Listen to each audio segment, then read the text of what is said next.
Welcome back to my crypt.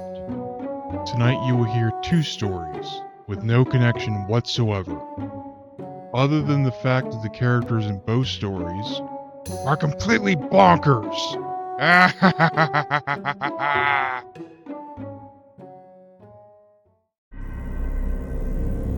Story number 1: The Rats and Mr. Crawley.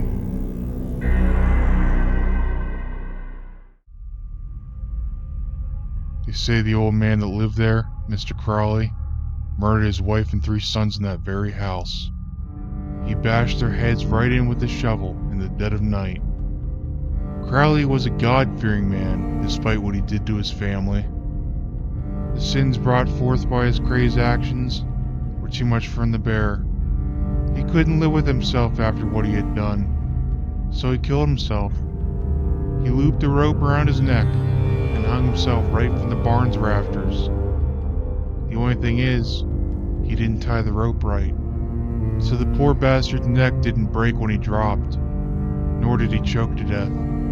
He just hung there, not dead, but not able to get himself free either. So what did old man Crawley do? Well, he did the only thing he could do. He screamed for help, but the only people who could have heard his cries were still in the home with their faces caved in. His shrieking must have spooked every rat in the barn, as hundreds of ravenous rodents charged at the man. They tore at his feet, chewed through his boots, and bit all the way to his bones. Ah! Get him off me! Oh God, get him off! Ah! It took him 3 days before he finally died. When they found his body, the rodents were still gnawing away at his insides, gnashing away with their tiny incisors and devouring what little bits of flesh and meat still held his ragged corpse together. They say his entire property was swarming with them. It is believed that the rodents were the main culprit for Mr. Crawley's loss of sanity. His whole house was infested with them. At night he could hear them, crawling in the walls, scratching at the foundation, and chewing at the wires. He must have lost his damn mind. Mr. Crawley thought there was no way out for his family other than through death.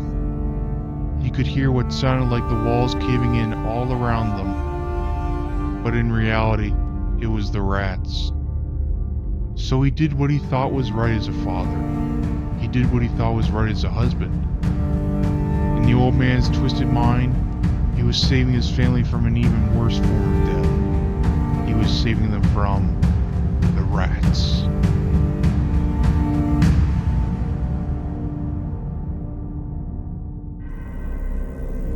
Story number 2. I hear them in the walls.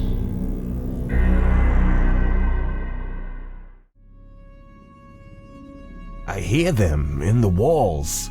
Tony told his therapist. I've been hearing them for months. I can't escape it. Can you hear them now? Asked his therapist. Aren't you listening to me? I'm telling you, it never stops. Replied Tony. The poor man was almost in tears. Relax, Mr. Martin. The therapist said sternly.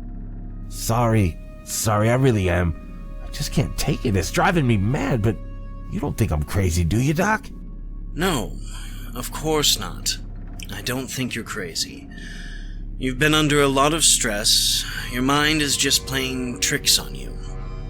It can happen to anyone under such extreme pressure. His therapist explained. But I'm afraid that we are out of time. I'll see you at our next appointment. In the meantime, try to relax and take things easy. Yes, Doctor. I'll do my best. Tony said with a weary look on his face as he got up and left the therapist's office. Damn bugs are probably crawling all over this building. Tony muttered under his breath. I can hear you.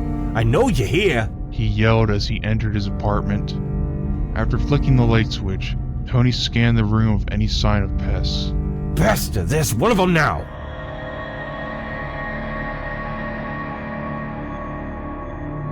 Mere feet from where he stood, he spotted a tiny insect crawling on the wooden floor. I'll take care of you. He said right before stepping on it. He smiled as he heard its tiny body crunch under the sole of his left dress shoe. Anyone else want some of this? He yelled out in triumph, but his moment of victory was cut short by the scratching sounds, once again coming from within the walls. Tony could hear the movement of their tiny little legs. The noise was almost deafening. There must have been thousands of them. He ran to his bathroom cabinet and grabbed a can of insecticide. He began spraying it in the corners, under furniture, anywhere and everywhere a bug might be hiding.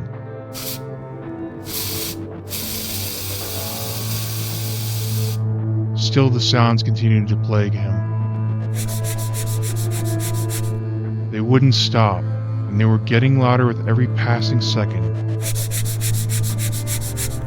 You can't get me if you can't breathe.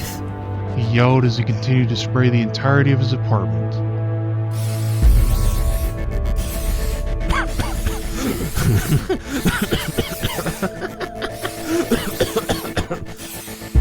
Tony began to cough and wheeze as the fumes filled his lungs, but he didn't stop. He kept on spraying. He sprayed until no more would come out of the canister. Damn, it's clogged! Tony swore angrily as he shook the can vigorously. He pressed down again on the nozzle with the full force of his thumb, but still nothing came out. Blast it! He yelled in frustration and threw the can against the wall with all his might. The canister bounced back and rolled in front of his feet. Still, the noise coming from within the walls continued. The sound grew louder and louder.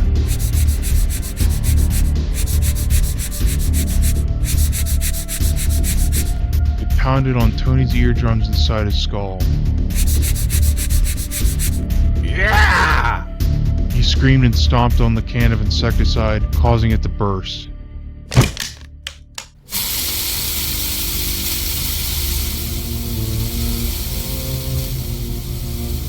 Tony was engulfed in a massive cloud and began choking on the toxic fumes.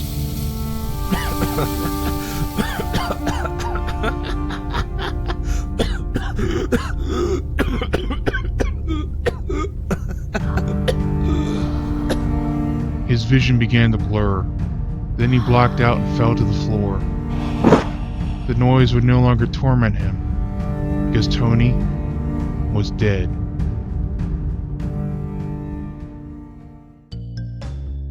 Wow, those guys were nuts.